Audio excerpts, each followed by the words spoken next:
So last year I saw Good Kill and I really admired it. So when I saw the trailer for Eye in the Sky, I looked at it and it felt like a cheaper version of Good Kill. It looked like something I really wasn't going to be entertained with or interested in.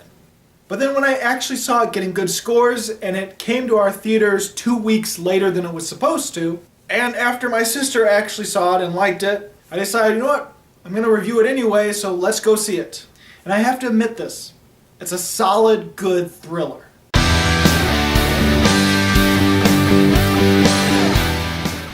So the director of Eye in the Sky is Gavin Hood, who directed Ender's Game, which I was thoroughly surprised by. I really enjoyed that movie. And he's also directed X-Men Wolverine Origins. Or X-Men Origins Wolverine.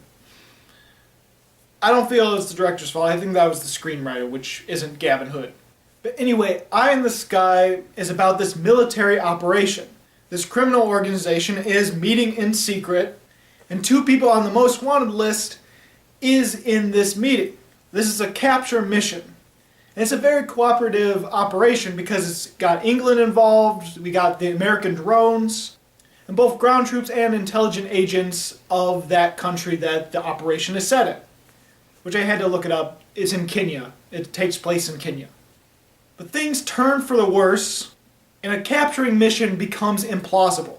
But it is a drone, they do have missiles, and they can strike. But then it becomes a political thriller on whether they should strike, whether they're legal to do so, what the other countries involved and their opinions are, and if they can prevent innocent casualties from being destroyed in the explosion.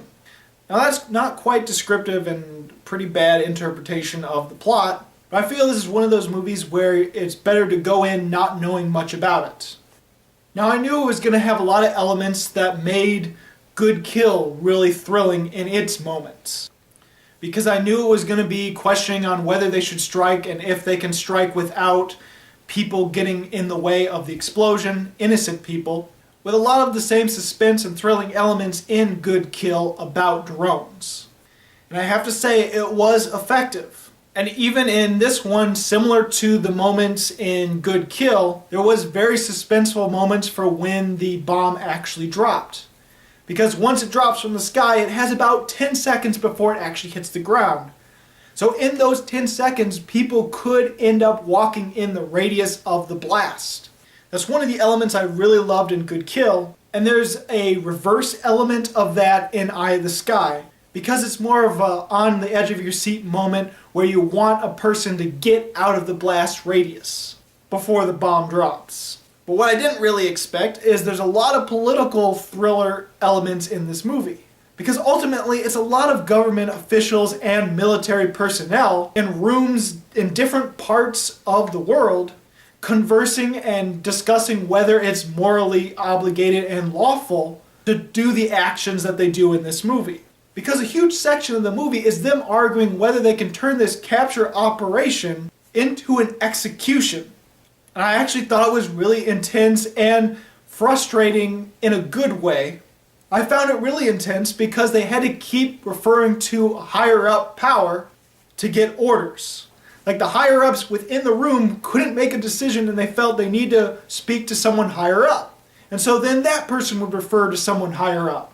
And then they'd have to look for advice from people from other countries like America because they're part of the operation as well.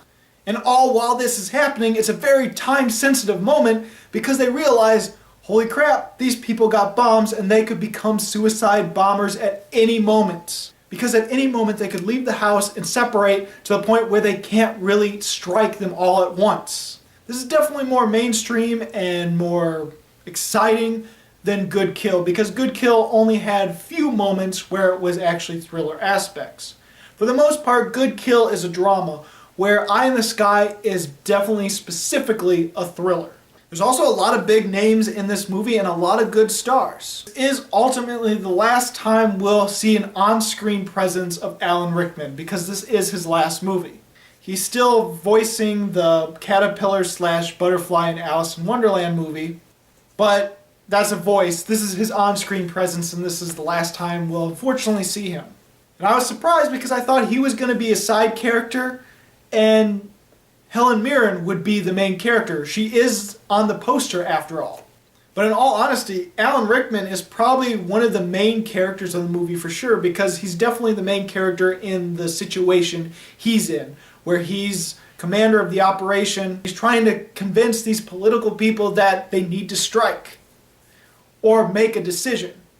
I think each room had its own main character, and if I were to point fingers on which actors and actresses were the main characters of the film, there would be Alan Rickman, Aaron Paul, who is the pilot of the drone, the American pilot of the drone, Helen Mirren, and I'm probably going to pronounce this horribly wrong, Barkhad Abdi, the guy from Captain Phillips, the main pirate. He ends up being one of the Kenyan people on the ground who is sending out his own little devices to get in on the conversation of the meeting that's going on. He's like Kenyan's secret agent.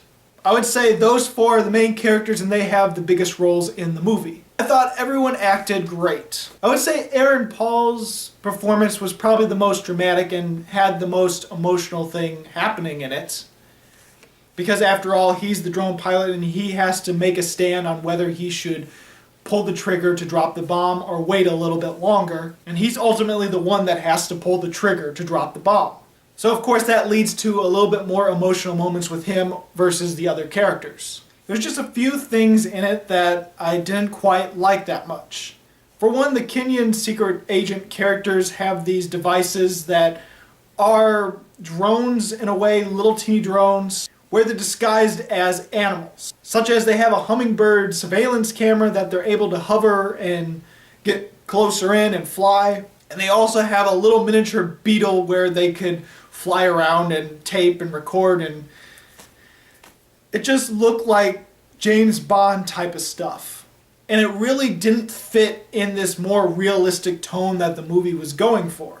Also, I feel it has a tacked on agenda at the end of the film, or at least a question or proposal or political statement that you're supposed to think about.